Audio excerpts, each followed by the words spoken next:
Hello and welcome to There's No Business Like, a podcast where friends and industry colleagues explore topics and interview leaders in our industry of professional theatrical touring.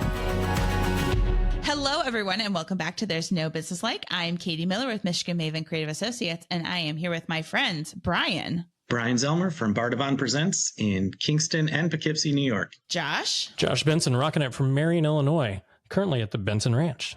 All right, and Kevin Maynard coming at you from Tallahassee with opening nights at Florida State University. I don't know if you are all regular podcast listeners like I am, but I have a new favorite podcast. It's called Wildcard with Rachel Martin on NPR.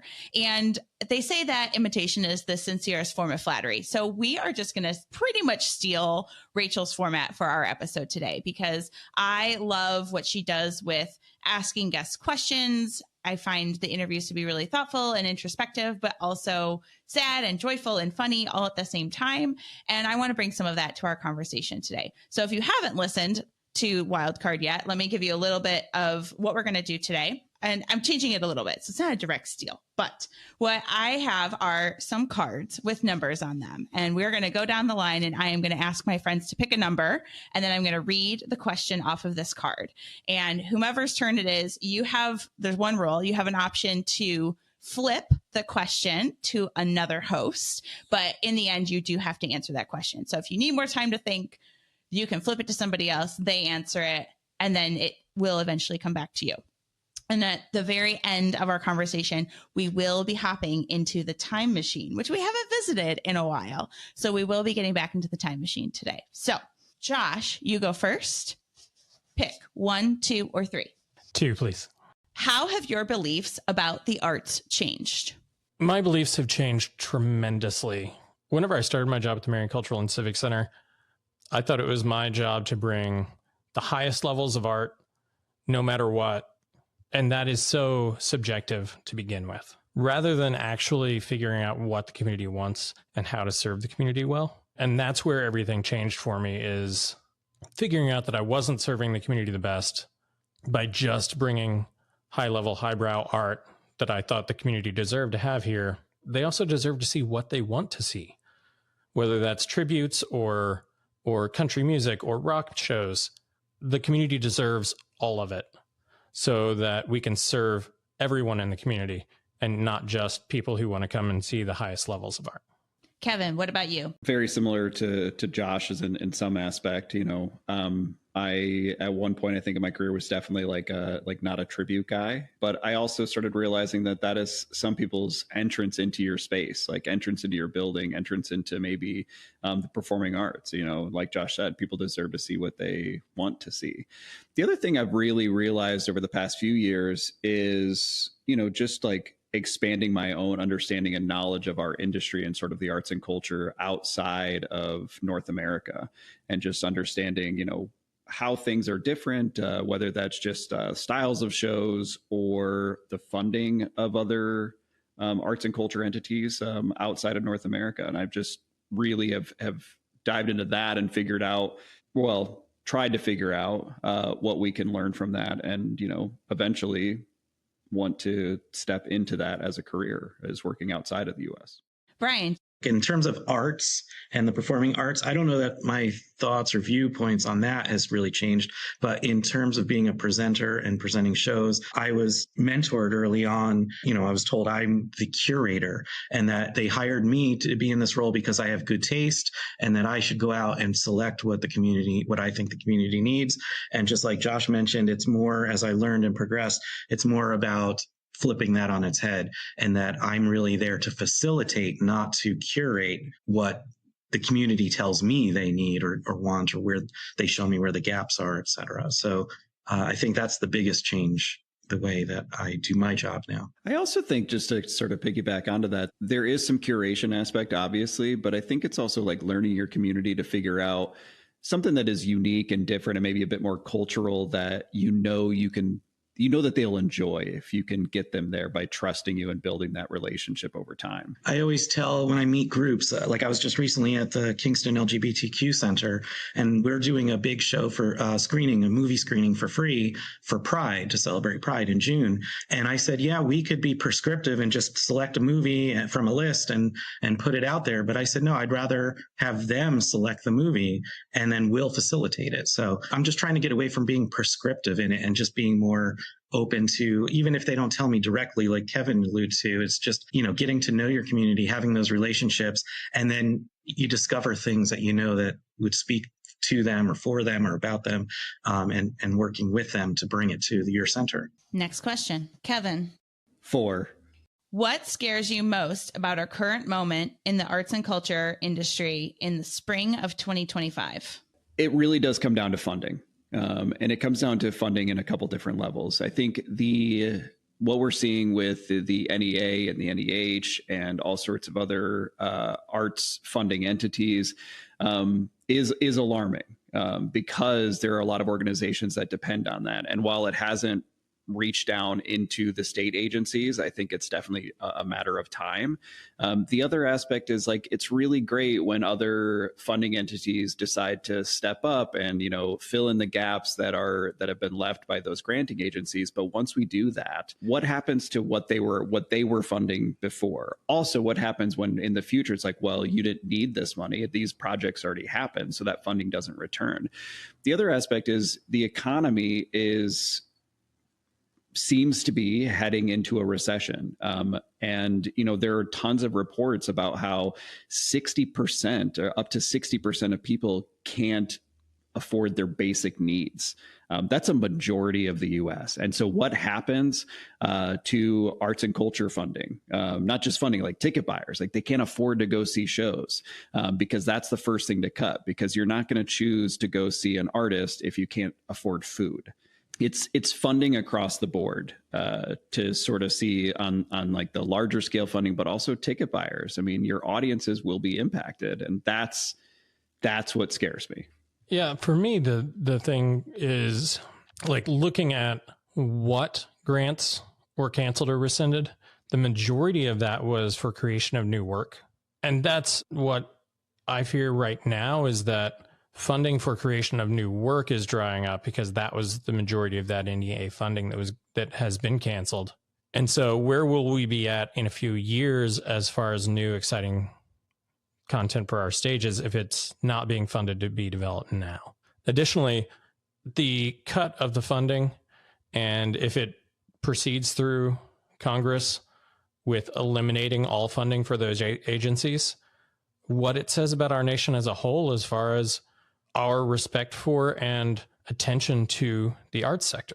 My biggest fear is that people are going to be paralyzed in their fear and worry so much and focus on the things that are being taken away from them now, instead of finding the opportunities that are present and how to survive and how to go on.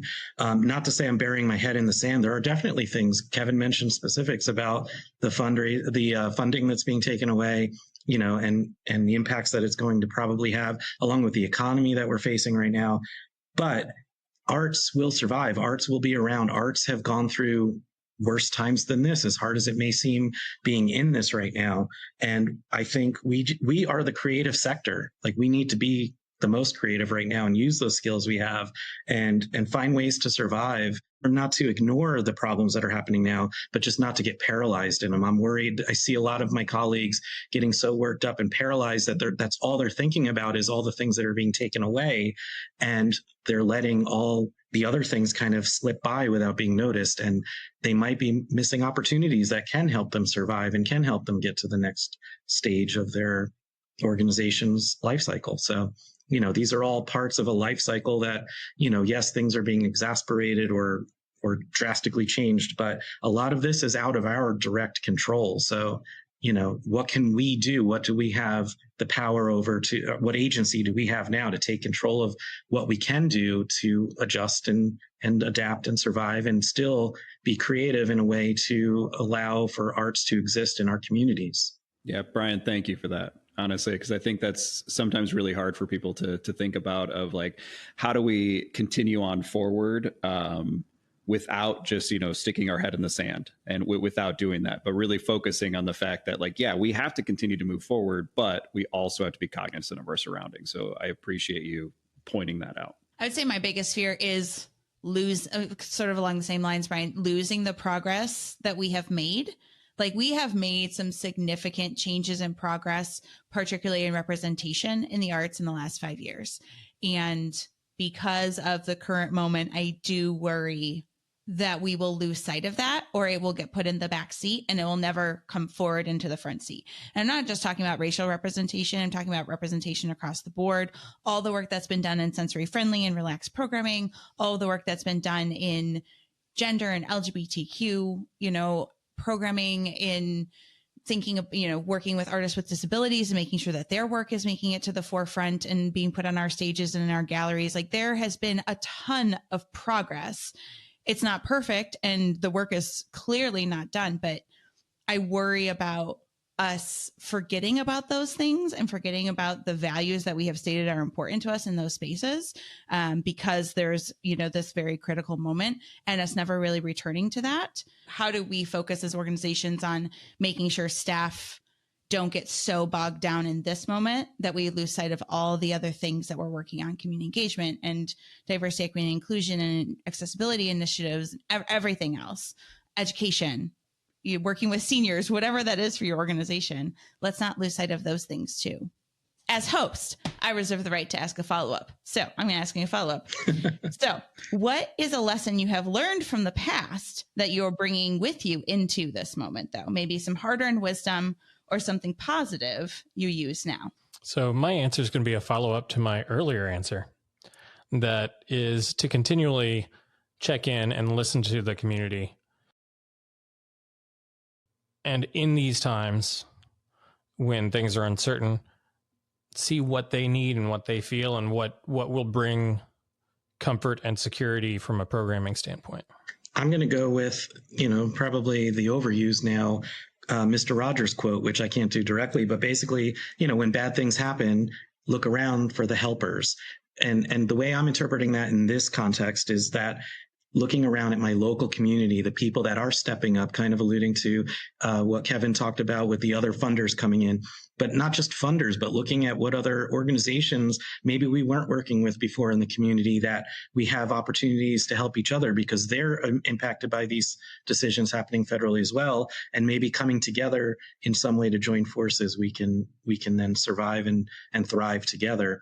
And it's just about finding ways to find the joy that's happening now and not just get so bogged down in, again, not to be burying our head in the sand and not ignore the problems that are happening now, but to also find that it's not just that. There are good things happening too, and we just have to look around for them, discover them, and get involved in those as well. I mean, I think I would echo those things, but to not be repetitive, I would also say as a continual reminder to take care of myself during these times, because we tend to get so focused on our work and so focused on some of the negative things because it does impact our livelihoods. It impacts our friends. It impacts our communities. There's a lot of things on that. So, it's sort of remembering that I have to take care of myself in order to take care of the community and to encourage people to do the same.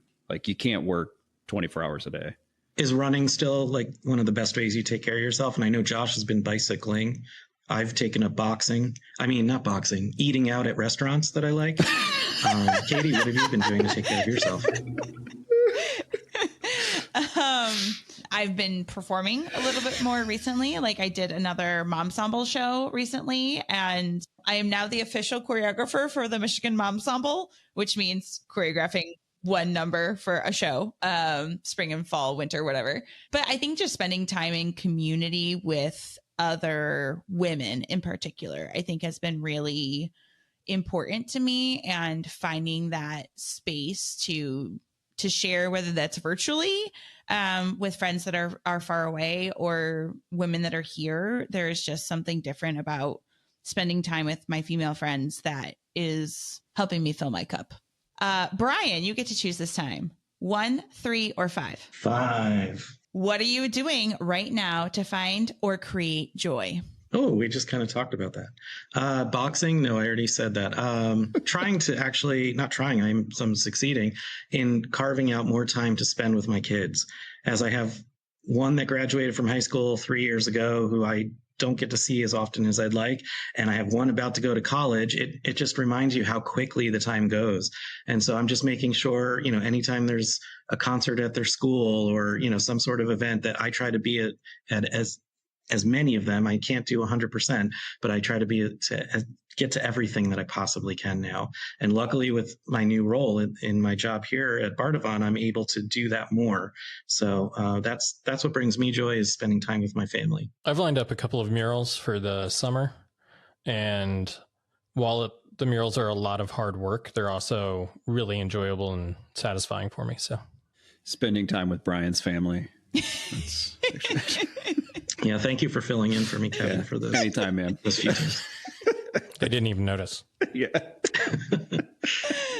I think in all honesty, I am getting back more into running, and I've also started reading for fun again. So that's been nice. Cannot relate, but that's good for you. Katie, what about you? I'm working on creating joy, like I just said, but I think as spring has come to mid-Michigan, it's been a pretty late spring. I am really trying to be intentional about noticing nature. So like going outside and taking a moment to really look at the trees or the flowers or what is happening around me, and like taking a pause to notice those things, because we move so fast and it's really hard to miss the like beautiful 2 weeks of everything coming back to life as that happens. So I'm really trying hard to just embrace those moments and take a pause when I go outside, because you also don't get to spend that much time outside when you work in the fields that we do. Back to Josh, 1 or 3? If I say 4, does that mean both of them? I'll go with 3. What is a moment or experience that changed your perspective about or relationship to your work? So I cut off my fingers a few years ago. Almost 10 years ago now. So for 9.5 years, I've had 9.5 fingers. And that experience changed the way that I thought about work and the way that I thought about management as well. I was forced to trust my staff a lot more, because in the first surgery, the bones got infected and I ended up connected to an IV with a port 2 hours every day for 2 months. And with the 2 grams of Rocephin that I was taking every day, I had zero energy, and I could walk to my desk and sit down, and then I could come home and I could sit on the couch. That was all I did. And so I was forced to rely on my team and trust my team for event management much more than I ever had before. And it really opened my eyes to, one, how great of a staff we had that could handle everything without my constant presence. And it caused me to let go of the reins a little bit more and really trust everyone to do their jobs and do them well, because they do. Well, I've actually got 2 that sort of go hand in hand. I had a family member once tell me that, like, my staff, my employees, and I quote, "They are not your effing friends." I sort of thought I understood that at the time. And, I really disagreed with it, and I still do. And so it made me like just totally realize that just like a switch up in just management styles, like generation to generation. But similarly, shortly after that, I read a book by Dr. Kim Scott called Radical Candor. And it honestly changed the way that I communicated with my team. And I wish I would have read that book 5 years ago when Steve Trash recommended it to me. And I just didn't get around to reading it until like 5 years later, and it completely changed things. But really the gist of that book, and, really short, is that being honest with your team and giving valuable feedback, like, is not just beneficial for your organization. Like, your team members actually want that critique, like, because they want to be better. And it just builds a better relationship and a better team. And it honestly, changed the way that I do things. Because I think for a while, to not cause conflict or upset anybody, there were just certain things that I would just take care of. Cause I was like, I'll just take care of this. It's not a big deal. And looking back, I was like, oh, I should have just been a bit more upfront that like this needs to be changed, or this needs to be done this way. And at the same time, there's an element of building trust with your team for them to know that what you're bringing to them is for them to get better, not for you to tear them down. Yeah. Oh yeah, absolutely. I don't disagree with the statement that the people that work for you are not your friends in the truest term of friends. Oh yeah, no, there's definitely a difference. And with that, there also has to be trust built, because it is still a relationship, and there has to be trust within that relationship. Otherwise, your words will not land in the way that you intend them to. Katie, do you have anything on that one? I was thinking about a moment. It was right before the pandemic. I was working on this series. I started this series at the Center for the Arts called the Perspective Series, and it was the second year of it. And it was really focused on women's history in the 20th century and exploring that through a variety of artistic mediums. And I ended up bringing in a photographer actually from New York City. And I don't deal in visual arts very much, but I had seen this piece in the New York Times featuring her photography. She did portraits of the women of the 119th Congress. It's the most women that had ever been elected to Congress that previous year. And she did portraiture of them in very iconic male politician poses. And it had run it as a feature in the New York Times. And then she had published it as a book. And I just stumbled upon it and was so taken with it and wanted to feature it as a part of the series. So I brought in Elizabeth Herman. I literally emailed her out of the blue. She said yes. It was the first time that the artwork had been shown outside of the New York City area when we brought her to Midland, and we did a series of workshops. And then I had an evening event that evening where I had someone come in and do in conversation and sort of look at the artwork and talk about the importance of women in politics and feminism and that sort of thing. And I was so excited for this, and only like 50 people showed up in a 400 seat theater. Right. And so I had small audiences before, but that was something I was so passionate about and so excited for. And it had already had so much impact in just taking her into schools that day with students that I was so jazzed for it. And, 50 people showed up, and that was so disappointing. I was pretty upset that night, to be honest. But in reflecting on that and, moving forward from that, I think I've realized that it is not the size of the audience. It is the impact that you make in the room. And I think that is something that in this moment, right, as we're looking at funding and we're looking at all of those things, like that is, I think, something we actually do need to keep in mind and be talking to funders about and be talking to sponsors about, is like things are going to shift and change as long as you still continue to have impact. And I always talk about that one kid. You can have a matinee of 1,500 kids and most of them could not care at all or be impacted. But if you have one kid that walks away and their life has changed forever, you have done your job that day, and the artist has done their job that day. And I think it took me a while to really, truly embrace that. But that experience and those realizations, I think, have changed my relationship to what we do in a really significant way. Katie, I agree. That's one of the lessons I learned too, not specifically that example, but I used to think early on in my career when I was presenting that, okay, I just got to find that one amazing show that's never been here and everyone's going to be like, yes, this, Brian is so great, and what I've learned over the years, in addition to the lesson you just mentioned about it, impacting one person can be more powerful than a whole filled audience. But is that I learned I got into this industry that there is nothing really that unique about anyone's season or what they present or who they present.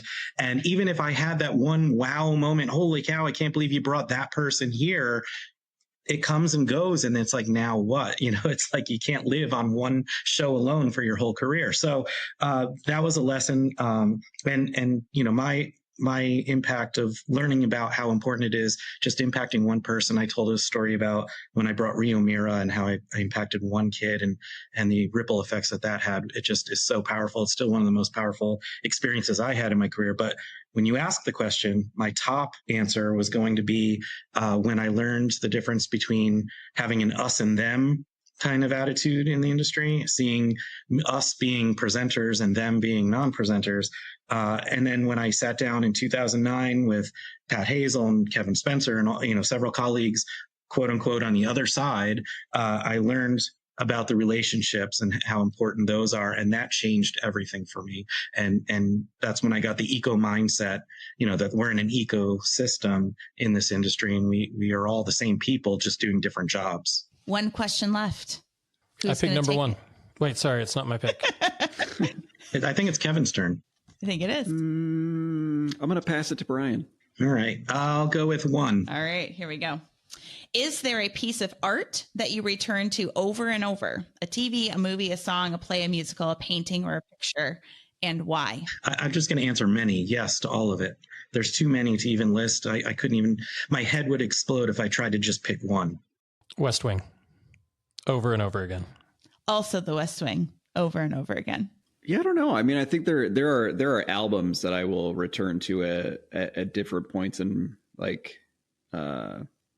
different points of both, like in the ways that I'm feeling. Well, it's good because music is art too, Kevin. Depends. I haven't told you what albums they are yet. You might disagree. Yeah, I mean, I think there are definitely some albums that I'll do that with. I think there are also like some comfort TV shows. Like which ones? Lately, the one that I've been returning to is Kendrick Lamar's Mr. Morale and the Big Steppers. There's also a live album from OAR. It's like 34th and 8th.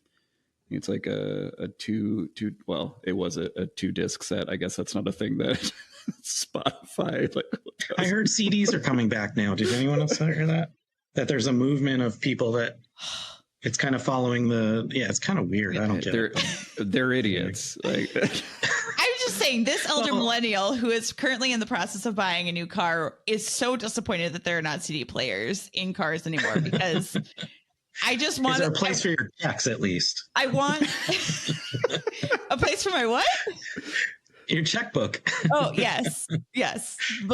There's compartments for that. I just want to bring the case of CDs with me and have it in the door, and I can pull it out and play my NSYNC or play my Okie Dokie Brothers or play my Michael Feinstein or whatever it is, and not have to deal with the nonsense of the phone. So anyway. Yeah, because it's so much easier to sort through your binder and pull out a physical disc, put back another physical disc, as opposed to, hey Siri, play. I'm an old school gal. All right. Speaking of old school, Josh, why don't we talk about our shared mutual love of the West Wing really fast and why we keep coming back to that? It's one of the best written shows in the history of television. That's because it's how we wish politics actually 100% happened. I would say Allison Janney. CJ Craig. I mean, Allison Janney is one of my favorite performers, one of my favorite actors, and I think she is phenomenal in the show. All the performances are phenomenal, but I think there's something about watching her and her growth of character and talent throughout the course of that series that is something really special for me. Sometimes problematic. I get it. I know. I understand. Aaron Sorkin and women, but Allison Janney. I always come back to Allison Janney. I will also say there's a song by Sarah Jarosz called Build Me Up from Bones, which I saw her play live when I worked at Interlochen. She came and performed twice during my time there. And there's just something about that that song in particular and that album that I find myself going back to over and over again, kind of no matter how I'm feeling. So highly recommend Sarah. Go check her out. Can I just admit that whenever I hear West Wing, I mix it up with Spin City that starred Michael J. Fox and Barry Bostwick. That's what I think of whenever you say Same thing. Those are two very different television shows, Brian. All right, friends. It is time for our very last question. And I'm going to ask it the same way that Rachel Martin asks it, because typically we bring our guests in our time machine. We go back to a moment in their career and ask them, a piece of advice they would give themselves or something they would change, something along the lines of that. But this is a little bit different. I should just update our listeners because the time machine has been missing from our episodes for many episodes now. And it's because a long time ago, I brought it in the shop. I wanted to add a juicer, and it's taken all this time. We finally got it back, and the juicer's great. Yes. So anyway, go ahead, Katie. Excellent. Okay. So here's how we're going to end our conversation today. In a memory time machine. So you can pick one artistic moment from your past to relive, not a moment you would change anything about, just a moment you want to linger in a little bit longer. It's one of two for me. Both are Broadway theater moments. Both are massive scenery moments. The first one for me is the first time that I saw the helicopter come down on stage in Miss Saigon. And then the powerful tension and emotional tension of that scene with the helicopter was amazing. And then the other one is Les Miserables and the power of the scenes on the barricade itself are both moments that I would go and sit in over and over again, seeing that for the first time and the wonderment that came from that. I'll go with two also because it's always hard for me to choose, but I just love the emotional impact and the feeling that I get in certain arts moments. And the two strongest feelings I had, one was when I was on stage in a show called One Table, Two Chairs. And the moment, I've talked about this before, where it was my character was crying, missing its, my mother just passed away, my character's mother. And I could feel like every person in the audience. And I feel like there was some kind of like electrical connection between everybody. I can't explain it properly, but it was the most amazing feeling. And it's not something I felt very often when I was performing. But it was just like a magical moment. And then the other moment was when I was an audience member and I saw Dance Theater of Harlem at City Center doing This Bitter Earth. And I just bawled because that song, it's not even so much the dance that spoke to me. It was the lyrics and the music. And by Dinah Washington, and I just bawled like a baby. And it was I felt so amazing afterwards. Mine would be a show that I saw my first time ever leaving the country, and went and saw a show at the Abbey Theater called Two Pints. It's two guys basically meeting at a bar, and they go through these conversations over a period of time. But like one of them is in the process of losing their father. And it is a really funny show. It is a very touching show. But I saw the show, I think a week, maybe 2 weeks after my father had a stroke. And it was like, it was heart-wrenching for me. I mean, very well acted, but obviously like that being so close that time period, like it is something that I would love to be able to experience, like seeing that show again. Katie, why don't you close us out with what memory you'd like to go back and sit in? Again, there are so many, I think, incredible moments that we get to experience, right, as administrators, because we are in so many different shows and spaces. And this one just came to mind, and sort of at the start of my arts career, I would say. And then I have one that's very recent, but I was in my very first production at my high school. I was actually in 7th grade, because you could be in the high school shows in 7th and 8th grade. We did State Fair, the Rodgers and Hammerstein musical State Fair. And there is a song early on in the show called Driving at Night, when the family of 4, the 2 parents and the 2 kids, get in the car and they are driving to the Iowa State Fair.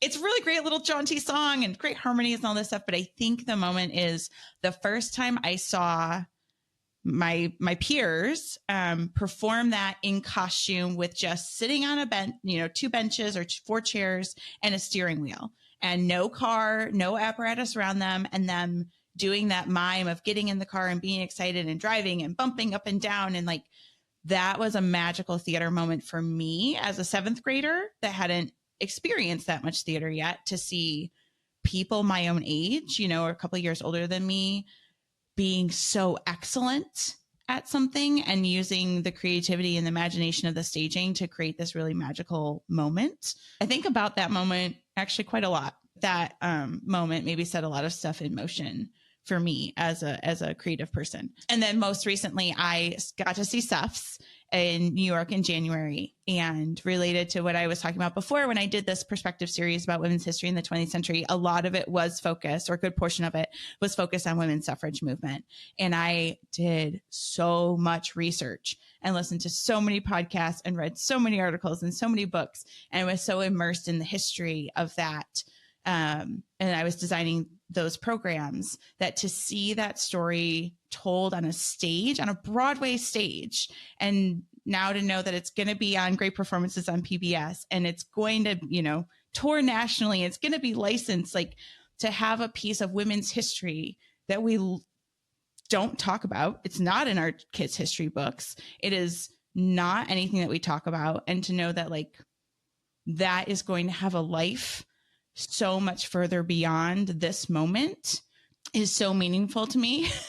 And I saw it like 3 days before it closed, and that theater was so electric, you guys. Like, it was 95% women, the 2 p.m. matinee, Thursday matinee, and it was so electric. And I don't even know how to describe it beyond that, but everyone was on the edge of their seats. The actors were full out, in their performances, and it was a full circle moment for me. And I would love to go back and experience that again. All right, everybody, thank you so much for joining us today. Thank you to Wildcard for lending us your format with a few changes today. I hope that you take these questions that we talked about today and take a moment and think about them on your own, because I think we all need a few moments of reflection, a few moments of joy, a few minutes of time to ourselves to remember why we do this work, why we love this work, why we serve our communities. So I hope you can listen to this and take some time on your own to think about your own answers. Take a few minutes for yourself, get outside, have a drink, see your friends, go see some good art, take care of yourself. And share those answers with us. If you come up with answers on your own for any of these questions, send them to us on Facebook, email us, and let us know your thoughts as well. Yeah, we would love to hear from you, friends. So I think that's it for us this week here on There's No Business Like. Thanks for joining us, and we hope you'll join us again next week. All right, everyone. Thanks for listening to There's No Business Like. Our producers and hosts are Brian Zelmer, Josh Benson, Kevin Maynard, Katie Miller, and me, Danielle Van Hook. Views expressed in this podcast are ours alone and are not reflective of the organizations we are a part of. Keep up with us at nobusinesslike.com. There you'll find links to all of our episodes and socials. If you like this podcast, give us a like, a follow, a review, or our favorite, a 5-star rating. Oh, wait, what was that site? I got it, don't worry. It is nobusinesslike.com. Do I sound out bus-I-ness every time I type it? Yep, sure do. Stay in touch, my friends.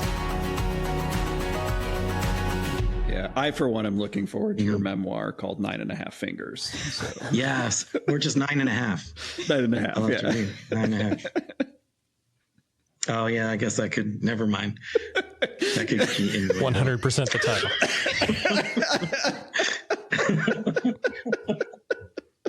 Did not intend that. Thank you, Brian. Oh, man. I didn't even clock it.